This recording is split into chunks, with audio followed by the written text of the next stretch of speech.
කරන්න යන්නේ මග් බෑග් එකක්. මෙන්න මේ විදිහට මග් එක මෙහෙම දාන්න පුළුවන්. ඒ වගේම මේ හැන්ද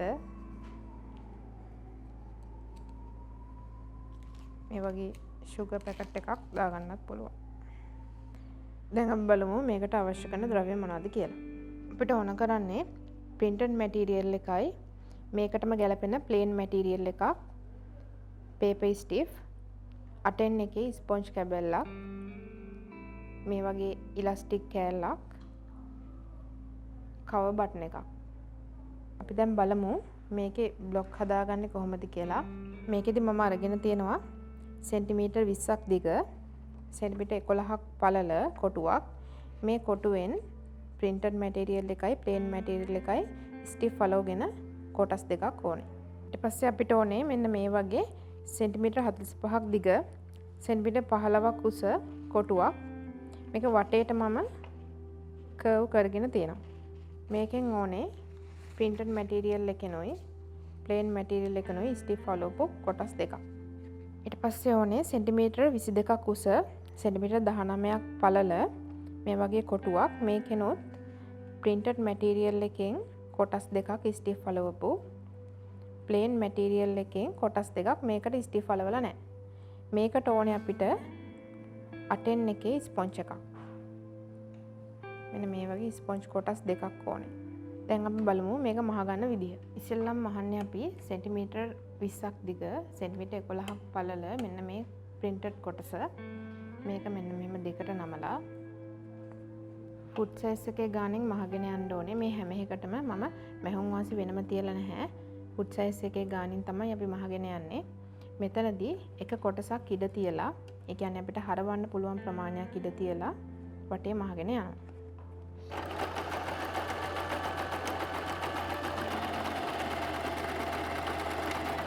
දැන් මෙන්න මේ කොන දෙක මෙහෙම කපලා අනිත් පැත්ත හරව ගන්න ඕනේ.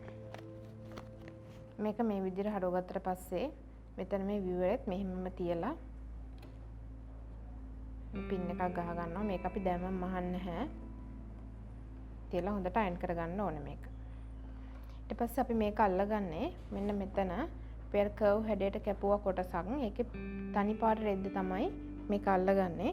මේක අල්ල ගන්නකොට මේ පැත්තේ ඉඳන් සෙන්ටිමීටර් 15ක් දුරින් තමයි මේක මෙන්න මෙහෙම තියලා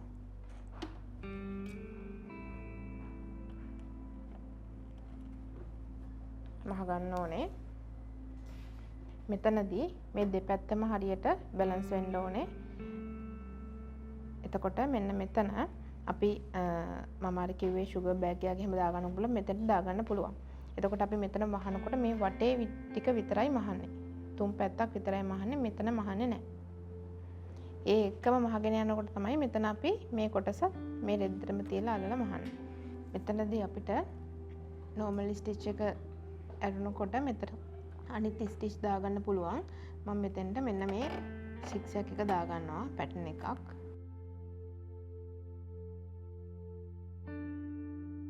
මෙතන මේක මහලු වුණාට පස්සේ අපි මෙතෙන්ට ඉලාස්ටික් පටිය අල්ල ගන්න ඕනේ. ඒ අර හැන්ද දාන්න. ඒකට මෙන්න මේ වගේ පොඩි ඉලාස්ටික් කෑලි දෙකක්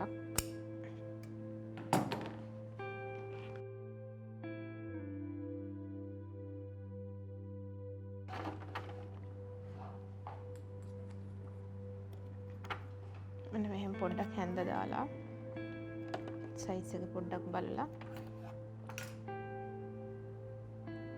එහා පැත්ත කෙරවලත් මෙහෙම නමලා මේ පැත්ත මහ ගන්න ඕනේ.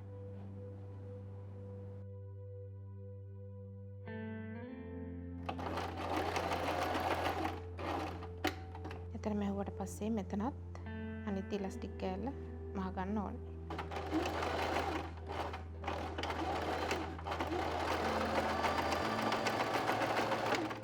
printed material එක මෙන්න මෙහෙම තියලා වටේ මහ ගන්න ඕනේ. වටේ මහ ගන්නකොට මෙන්න මේ වගේ පොඩි ලූප් එකක්. මේකට ඔයාලට රිබන් එකක් ගන්නත් පුළුවන්. කෝඩ් එකක් ගන්නත් පුළුවන්. මම මේ මැටීරියල් එකෙම තමයි මේ ලූප් එක හදාගෙන තියෙන්නේ. මේක අපේ මෙතන අර ඉලාස්ටික් එක දාපු පැත්තට තමයි මෙන්න මෙහෙම තියලා මේකත් එක්ක අල්ලලා තමයි අපි වටේ මහ ගන්න ඕනේ.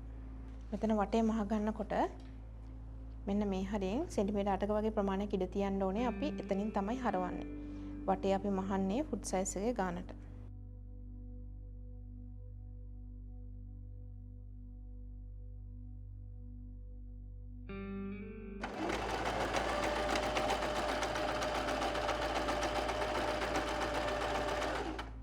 මේ විදිහට මහගත්තට පස්සේ අපි මේ කර්ව් හරියෙන් මෙන්න මෙහෙම කට් මාක් එකක් දෙන්න ඕනේ. તો තමයි හොඳට හැරවෙන්නේ මෙතන. දැන් අනිත් පැත්ත හරවන්න ඕනේ මෙන්න මෙහෙම. මෙන්න මේ විදිහට මහලා හැරෙව්වට පස්සේ එන්නේ. ඊට පස්සේ මේකේ වටේ අපි අර විදිහට ස්ටිච් එකක් දාගන්න ඕනේ. මොකද මෙතන අපි විවරයක් තිබ්බ හින්දා ඒකත් මම දාන්නේ අර ඩිසයින් එකෙන්ම තමයි.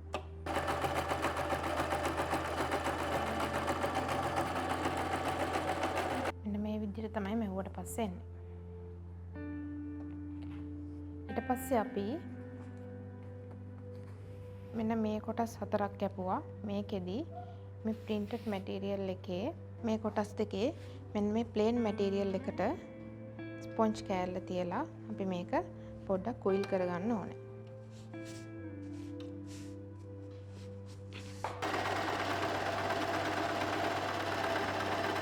මෙන්න මේ විදිහට තමයි අපි කොයිල් කරගත්තට පස්සේ පේන්නේ. මෙතනදී මේ කෑලි දෙකයි තමයි දැන් අපි මහන්න යන්නේ. මෙතනින් ඔයගලන්ට මතක ඇති මෙතන අපි උසට ගත්ත සෙන්ටිමීටර් 22ක්, මෙතන සෙන්ටිමීටර් 19ක්. ඒත් මේ උස පැත්ත තමයි අපි මෙන්න මෙහෙම දෙක අල්ලලා මේ උස පැත්තේ එක කටක්, ඒ කියන්නේ මේ උඩ කොටස අතහැරලා ඊටු ටික වටේ මහන්න ඕනේ. මේ කොටස් දෙකේම එහෙමයි. හොඳ පිටවල් දෙක එකට තියලා වටේ මේ උස කොටස උඩ විතරක් ඉතුරු කරනවා. වටේ තුන් පැත්ත මහ ගන්නවා ෆුට් සයිස් එකේ ගානට.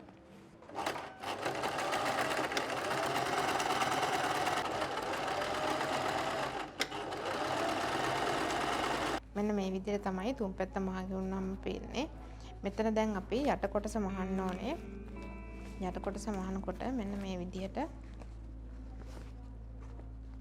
මේක මෙන්න මෙහෙම දෙපැත්තට කරලා මැහුම් වාසිය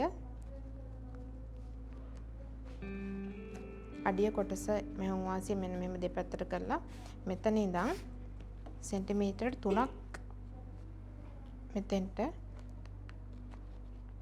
මහ ගන්න ඕනේ මෙන්න මේම හරහාට. ඒ විදිහට තමයි මේ පැත්තෙත් මහ ගන්න ඕනේ.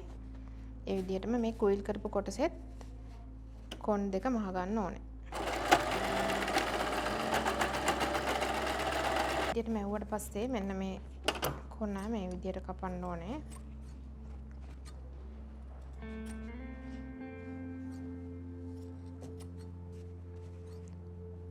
ඊට පස්සේ අපි මෙතන ලයිනින් එක හරවන්නේ නැහැ. මේ කොටස විතරක් අර පැත්ත හරව ගන්න ඕනේ.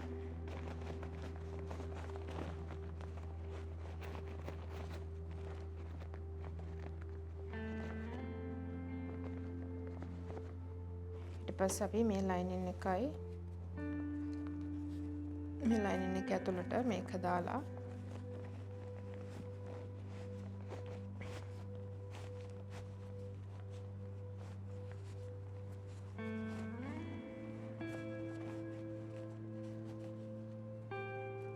වටේ මහ ගන්න ඕනේ. මෙතනදී හරවන්න අපි පොඩි කොටසක් ඉතුරු කරන්න ඕනේ.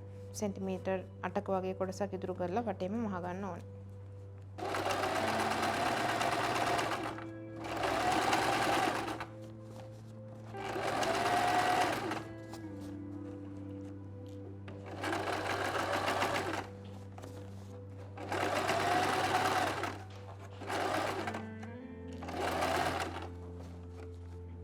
විදිහට මාගත්තට පස්සේ මෙතනින් හරව ගන්න ඕනේ. මේක හැදෙව්වට පස්සේ මෙන්න මෙතන විවරය අපි මෙන්න මෙහෙම පින් එකක් ගහලා මේක වටේ ස්ටිච් එකක් දා ගන්න ඕනේ.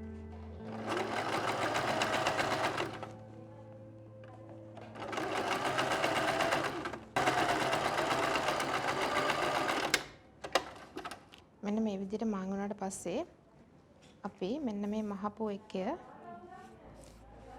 මෙන්න මේ පැත්තේ තමයි අපි මේක මෙහෙම තියන්නේ. මෙතනින් ඒ කියන්නේ අර ලූප් එක පැත්ත නෙමෙයි අනිත් පැත්තට මෙහෙම බාස්කට් එක තියලා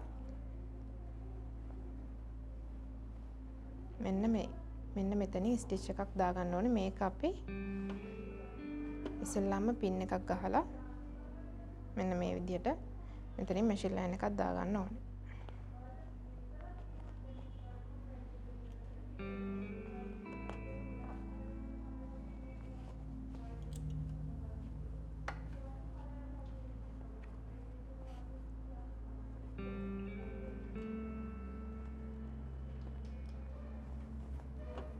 මේ විදිහට මෙහුවට පස්සේ මෙතන මේ උඩ කොටස මෙන්න මෙහෙම නමා ගන්න ඕනේ.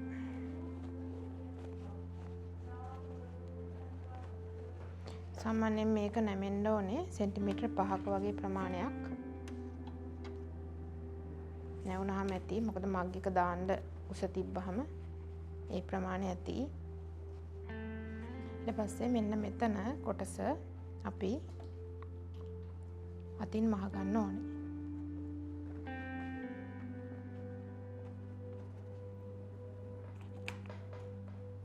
මෙන්න මේ විදිහට තමයි මහුවට පස්සේ වෙන්නේ.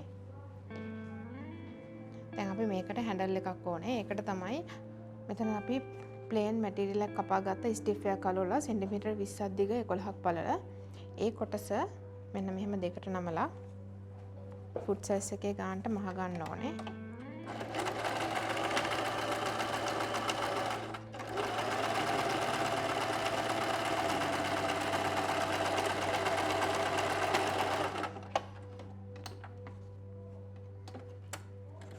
ඊපස්සේ අපි මේකත් අනිත් පැත්ත හරව ගන්න ඕනේ. මේක ටිකක් ලොකු හැන්ඩල් එකක් තියෙන්න ඕනේ. මොකද මේකට මග් එකක් දාන්නේ වීදුරු. ඒක නිසා තමයි හොඳට අල්ල ගන්න පුළුවන් ලොකු හැන්ඩල් එකක් අල්ලන්නේ.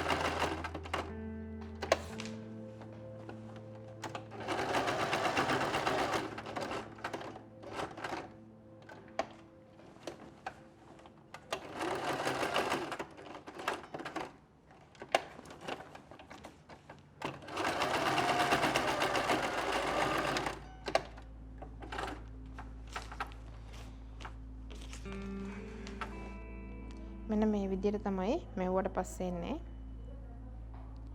මේකේ මම මේ වගේ සයිස් මග් එකකට තමයි අර මෙෂර්මන්ට් ටික කිව්වේ. ඔයාලට ඕන නම් මග් එකේ සයිස් එක වෙනස් කරගන්න පුළුවන්.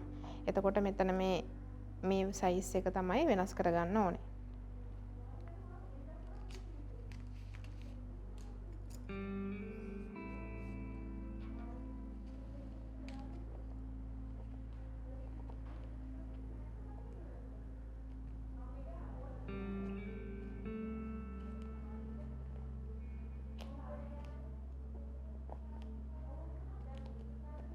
මෙතනදී මෙහෙම බටන් එකක් අල්ල ගන්න ඕනේ. මේක හොඳට හිර වෙන්න තියෙන්න ඕනේ. ලූස් වෙන්න බෑ. එතකොට තමයි මෙතනින් අල්ලලා අපිට ගෙනියන්න පුළුවන්.